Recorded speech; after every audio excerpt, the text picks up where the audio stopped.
Hello everyone, আসসালামু আলাইকুম। Welcome to the another episode of our blog. রাস্তাটা দেখে হয়তো আন্দাজ করতে পারছেন যে আমরা আজকে কোথায় যেতে চলেছি। এটা সেই ভাইরাল রাস্তা, আই হোপ সবাই চিনেন, পূর্বাচল 300 ফিট। তো আজকে আমরা যাচ্ছি বাণিজ্য মেলাতে। পুরো রাস্তায় কোনো জ্যাম ছিল না, শুধু বাণিজ্য মেলায় ঢোকার রাস্তাটাই একটু জ্যাম ছিল। এদিকে আমাদের রিসেন্ট ফেভারিট দুইটা খাবার, একটা ইস্ট বেকার আর একটা এই চকলেটটা, এই দুইটা অনেক বেশি ইয়াম্মি খেতে।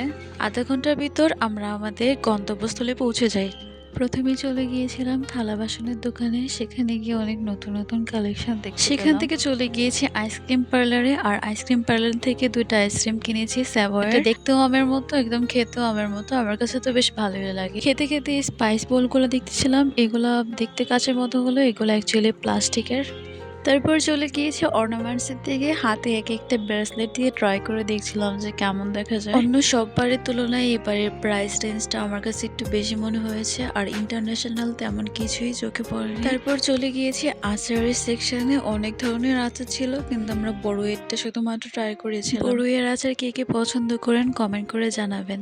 এদিকে 50 টাকা করে অনেক brooch, hair band, clip sell করছিল। অন্য একটা শপ থেকে এই কিউট হেয়ার ব্যান্ড গুলো নিয়েছিলাম, এই কাঁকড়া ব্যান্ড গুলো নিয়েছি। আমাদের মোটামুটি সবই ঘুরে ঘুরে দেখা শেষ। এই বের হওয়ার মুহূর্তে এত সুন্দর সুন্দর কতগুলো ব্যান্ড দেখেছি, এগুলাও নিয়ে নিয়েছি। লাস্ট মুহূর্তে সবই কেমন যেন সুন্দর সুন্দর লাগছিল, কিন্তু তখন আর নেওয়ার মতো টাইম ছিল না, তাই তাড়াতাড়ি করে চলে আসি। সেখান থেকে বেরিয়ে আমরা আরো এক জায়গায় গিয়েছিলাম, সেটা থাকবে নেক্সট ব্লগে। Now it's time to say good bye.